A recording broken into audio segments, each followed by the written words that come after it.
সেই কখন থেকে অপেক্ষা করছি, তবু গোপালের কোনো পাত্তা নেই। গোপালের জন্য অপেক্ষা করে আর ধৈর্যের পরীক্ষা দেবেন না মহারাজ। হ্যাঁ, তার মানে? মানে আর কি, গোপাল আর কবে ঠিক সময় এসেছে মহারাজ। এটা কিন্তু মন্ত্রীমশাই ঠিক বলেছেন।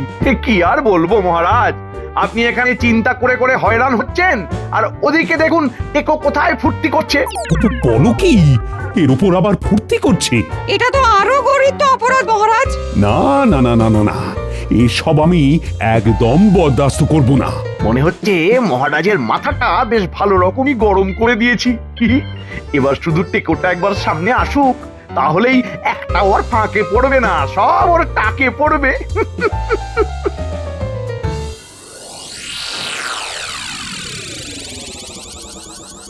পেন নাম হই মহারাজ।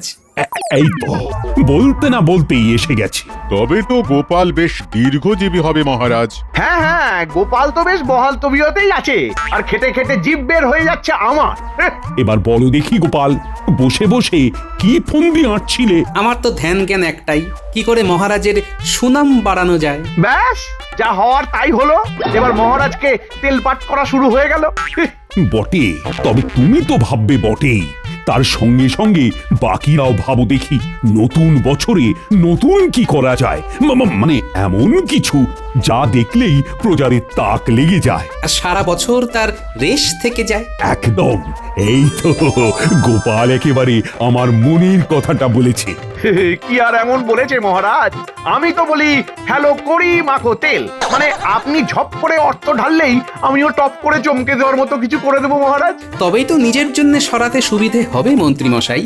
না না না না না না, নতুন করে অর্থ বরাদ্দ করা যাবে না কিছুতেই। কোষাগারের অবস্থা ভালো নয়, তাই তোমাদের নিজেদেরকেই কিছু না কিছু করে আমার তথা রাজ্যের সুনাম বৃদ্ধি করতে হবে। ব্যাপারটা তাহলে বেশ চাপের হয়ে গেল মহারাজ। আমি তবে আজ থেকেই ভাবনা চিন্তা শুরু করে দেব। ভাবিয়া করিও কাজ, করিয়া ভাবিও না।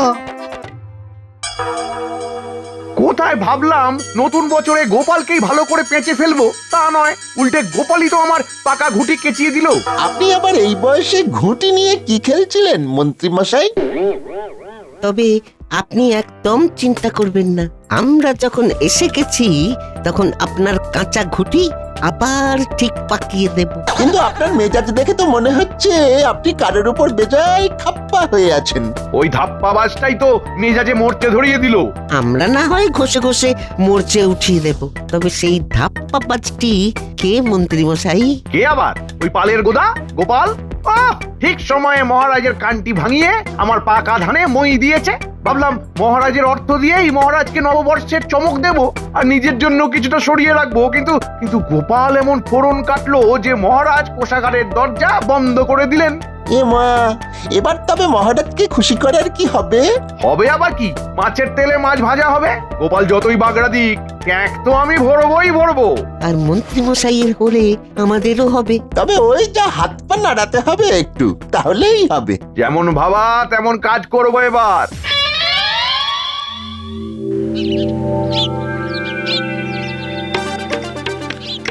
এই যে বলি, খুব তো বলেছিলে মহারাজ নাকি নতুন বছরে নতুন কিছু করার জন্য কি সব ভাবনা চিন্তার কাজ দিয়েছেন।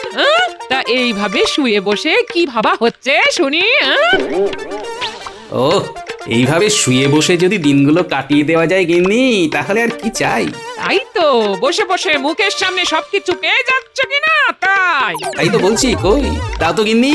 বলি গুড়ি মুড় কি দেবে, চারটি দাও দেখি, একটু মুখ নাড়ি। বলি বসে বসে মুখ না নেড়ে একটু গতটা নাড়াও না, বসে থেকে থেকে যে এবার হাড়ে ঘুম ধরে যাবে।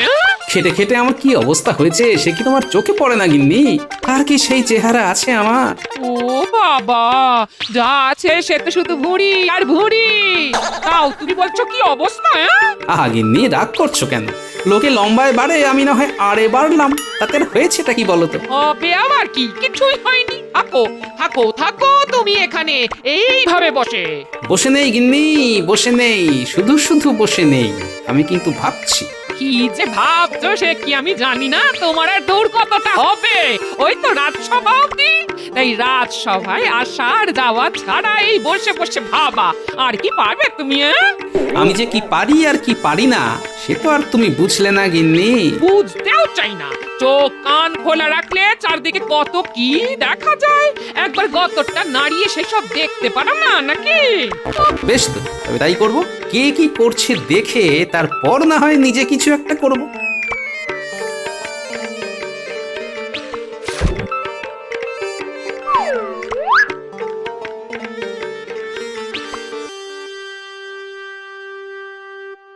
কি করি কি যে করি ভেবে আমি যে মরি মরি। না না, এর থেকে বরং আমি যা পারি তাই করি। এই তো মনে এসেছে গানের দুটো কলি, আগে লিখি না আগে বলি, কিন্তু কাকে বলি? কই কেউ কি আছে যে শুনে বলবে আহা মরি মরি? তা কি শোনার কথা হচ্ছে শুনি?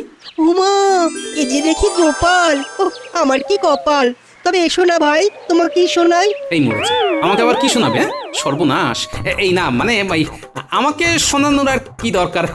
আর তাছাড়াও তোমার মতলবটা কি একটু খুলে বলো দেখি। কি আবার মহারাজের নাম গান, যে শুনবে একবার সে শুনতে চাইবে বারবার। সর্বনাশ। এই না মানে ভাই, আমাকে শোনানোর আর কি দরকার? আর তাছাড়াও তোমার মতলবটা কি একটু খুলে বলো দেখি। নতুন বছরে গান শুনিয়ে সবাইকে চমকে দেব। আবার সে তুমি যত খুশি চমকাও, তবে আমায় ছাড়ো, আমি কি এর অত বুঝদার? বুঝবে গো বুঝবে, সবাই বুঝবে আমার লেখা কথা। না শুনলে যে মনে আমি পাবো দারুণ ব্যথা। বেশ শোনাও তবে। উফ, কপালে যে আর কি আছে কি জানে। দয়ার সাগর কৃষ্ণচন্দ্র প্রজার কথাই ভাবেন, মনটা যে তার বড্ড বড়, বড্ড ভালোবাসেন। আকাশ যেমন বিশাল আর মাটি যেমন নরম, কালকে নাকি বৃষ্টি হবে, আজকে ভীষণ গরম। হ্যাঁ, এটা কি? ওরে বাবা, খাবো কি? গন্ধে যে মাথ হয়ে যাচ্ছি, আমি ভাই পালাচ্ছি। সে কি ভাই, এমন করলে হয়? এই দাঁড়াও দাঁড়াও বলছি, যেও না, দাঁড়াও, দুকলি শোনাই তোমায়। যা চলে গেল। হাতে আর বেশি সময় নেই। পয়লা বৈশাখ যে এলো বলে তার আগেই তো আমায় যা বানানোর বানিয়ে ফেলতে হবে। এই শ্বেত চন্দনের মূলের সঙ্গে বিশল্যকরণীর পাতা মিশিয়ে ভালো করে বেটে নিয়ে তাতে একটু ওই যষ্টি মধু মিশিয়ে দিতে পারলেই মনে হচ্ছে কাজের কাজ হবে।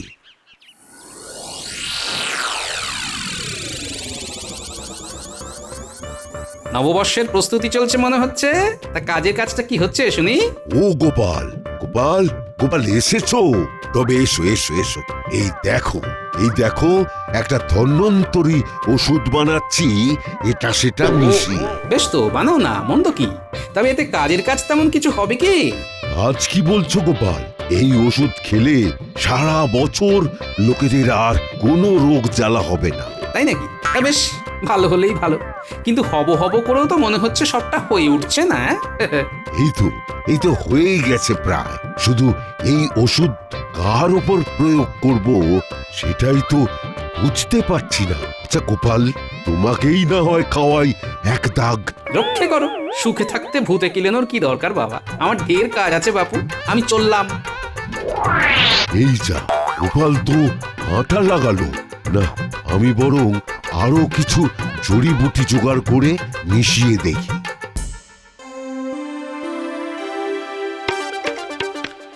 যাই দেখি পণ্ডিত ভিতরে ভিতরে কি ফন্দি ফিকির করছে।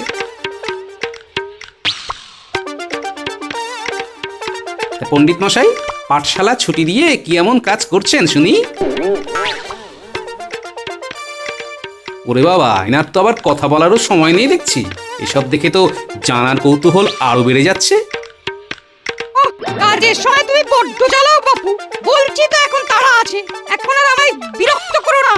নববর্ষের জন্য কি এমন চমক পাকানো হচ্ছে শুনি? অতই যখন জানার ইচ্ছে, তবে শোনো, নববর্ষের পুণ্য লগ্নে আমার পুঁথি পাঠ করে পুণ্য অর্জন করবে কৃষ্ণনগরের প্রজারা, তাই আমার ভীষণ তাড়া।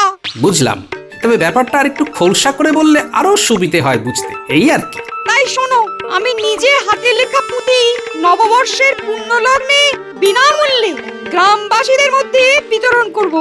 এর ফলে তারা যে বিপুল জ্ঞানের অধিকারী হবে, তাতেই তাদের সারা বছর সুখে শান্তিতে কেটে যাবে। পণ্ডিতের লেখাও খুব হবে, আর সেই লেখা পড়ে প্রজারাও উল্টে যাবে। ঘটে কিছু ঢুকলো এবার? বুঝলাম, ঘট একেবারে উল্টে যাবে। বুঝেছো যখন, তখন এটাও শুনে রাখো, তোমাকেই এই পুঁথি পাঠ করে তার সারমর্ম প্রজাদের শোনাতে হবে। মহারাজকে এই বিষয়ে আমি বিশেষ অনুরোধ করব। আমি বাড়ি যাব। আরে চললে কোথায়? খামোখা আমার লেখা বন্ডল করে চলে গেল।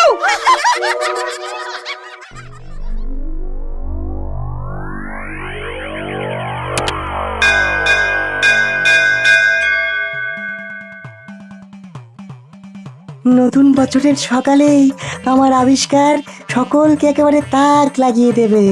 শুধু আর একটু কাজ বাকি আছে, তাহলেই হয়ে যাবে। হয়ে তো যাবে, কিন্তু হবেটা কি? আমি এমন এক ঘন্টা আবিষ্কার করে ফেলেছি যেটা সারা বছর ধরে নাগাড়ে বেজে যাবে, তাও আবার নিজে নিজে। বেজে যাবে না বাজে হবে? বাজে কি বলছো গোপাল? ঘন্টা বাজলেই তো প্রজারা সতর্ক হয়ে যাবে যে কখন কোন কাজ করবে। হ্যাঁ, তাতে তো কানে তালা লেগে যাবে, হিতে বিপরীত হয়ে যাবে। বললেই হবে। এই তো বাজিয়ে শোনাচ্ছি তোমায়, শুনে দেখো তো দেখি কেমন তাল পড়লো কানে।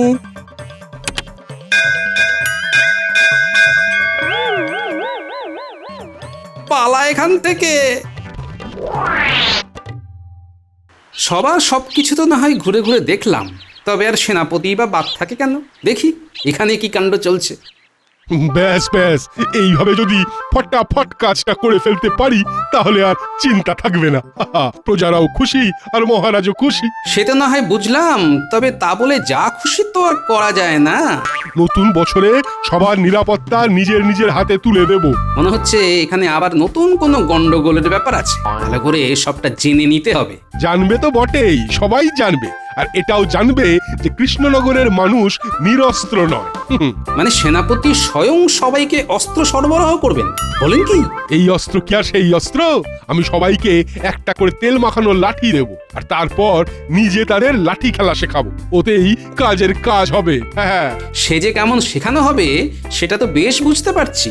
তার আগে তুমি কেমন উল্টাও দেখো। এই যে আমি লাঠি চালানো শুরু করলাম বলে। ওরে বাবারে, পালারে, একটা লাগলেই কম কাবা।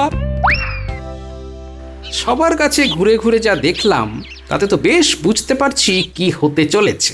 সবাই যা করছে তাতে মহারাজের মুখ পুড়বেই পুড়বে। ওই তো গোপাল দাদু। ও দাদু, আমরা তো তোমাকেই খুঁজছিলাম। তোমাকে যে সবার খুব দরকার। যা হামলা চলছে তা এখন একমাত্র তুমি সামলাতে পারো। হ্যাঁ দাদু, হাল খুব খারাপ। বড় সড়ো বিপদ বাড়ি বাড়ি ঘুরে বেড়াচ্ছে। গ্রামে তো সবাই ভয় কাঁপছে। আরে হয়েছেটা কি সেটা তো খুলে বলবি আগে।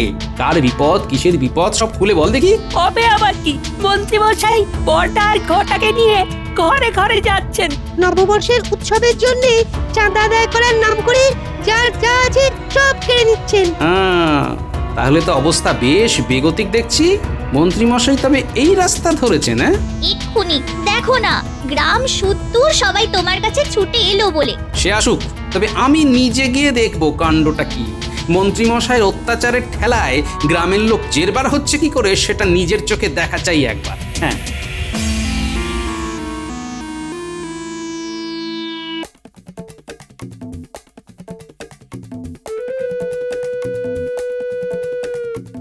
এই যে নববর্ষের উৎসব হবে আর চাঁদা দেবে না, সেটা তো হবে না। মন্ত্রী মশাই, চাষবাসের তো এই অবস্থা, এখন কোথা থেকে কি দেব আর কতটাই বা কি দেব বলুন? তাই বললে হয়? যা আছে ভালোই ভালোই দিয়ে দাও, না হলে কিভাবে কি আদায় করতে হয় আমার জানা আছে। সারা বছর খাজনার গুতোয় একেবারে বাজনা বাজিয়ে দেব। না না না, রক্ষা করুন, রক্ষা করুন। যা আছে আমি তাই দিচ্ছি।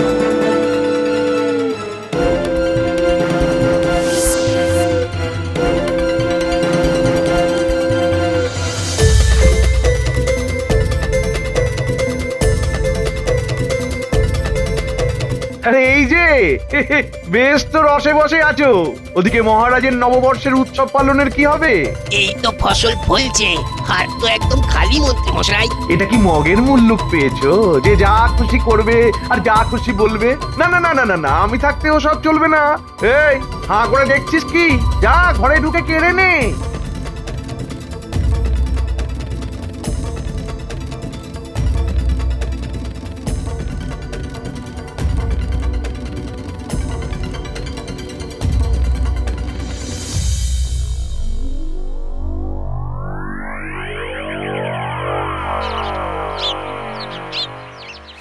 আসুন আসুন মন্ত্রী মশাই, আমার কি সৌভাগ্য। সৌভাগ্য না দুর্ভাগ্য সে তো এক্ষুনি টের পাবে।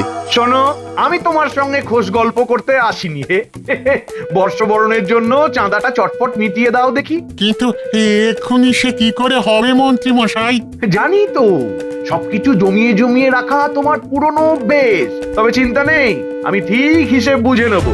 ওই রে, যা গিয়ে কাজে লেগে পড় চটপট।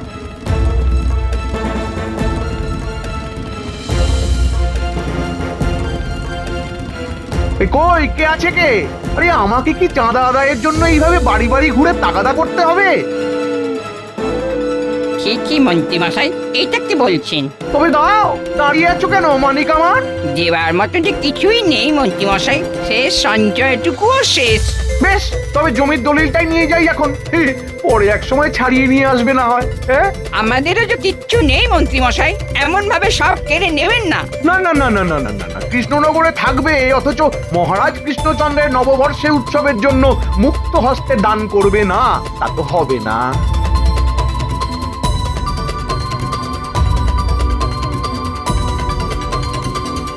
তবে হালকার ওপর ভারী করে আজ বেশ ভালোই আমদানি হয়েছে। কি বলিস বটা ঘটা? হ্যাঁ, তার বলতে একেবারে উপচে পড়ছে। এইভাবে চললে সারা বছর বসে বসে খাওয়া যাবে। আচ্ছা, তাহলে এই ব্যাপার। হ্যাঁ, উৎসবের জন্য কেমন করে চাঁদা চাইছে দেখলে তো দাদু? এ তো কিছুই নয়, চাষ করা বন্ধ করে দেবে, লেঠেল পাঠিয়ে ফসল কেটে আনবে বলে হুমকি দিচ্ছে। তুমি কিছু একটা করো গোপাল দাদু। সে তো করতেই হবে, আর তো হাত গুটিয়ে বসে থাকা যাবে না। শোন, তোরা বরং এক কাজ কর, যা যা চটপট জোগাড় করে নিয়ে আয় দেখি।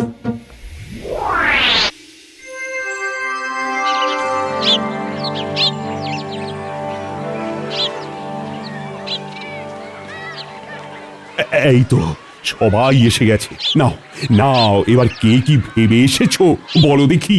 ভেবেছিলাম তো অনেক কিছুই, নিজের লেখা পুঁথি পড়িয়ে নতুন বছরে সবার জ্ঞানের ভান্ডার ভরে দেবো, কিন্তু আমার পুঁথি লেখাই তো শেষ হয়নি এখনো। বটে, তাই বুঝি? আমারও তো প্রায় সেই দশাই। বাঁশ ঝাড় শেষ করেও যথেষ্ট লাঠি জোগাড় করে উঠতে পারলাম না। সবার হাতে নতুন বছরে যে আত্মরক্ষার জন্য একটা করে তেল মাখানো বাঁশের লাঠি তুলে দেবো, সে আর হলো কই? তা লাঠিও যখন হলো না, তখন আর কি করবে? হাঁটি হাঁটি পা পা করে সরে পড়ো। একজনও যদি কাজের কাজ করে একটা। কাজের কাজ একখানা করেছিলাম বটে, তবে চিন্তা একটাই, ওষুধ কাজ করবে কি না সেটাই বুঝতে পারছি না। কেন বুঝতে পারছো না শুনি? ওষুধ যে প্রয়োগ করব কারোর ওপরে, সেই সুযোগই তো পেলাম না। বাহ, চমৎকার! তা এবার কবি কিছু বলবে বুঝি? কি বা বলি আমি, আজ এই পূর্ণ প্রভাতে সবাই থাকুক সুখে দিনে আর রাতে। এই বেলা আমি কান চেপে ধরি হাতে।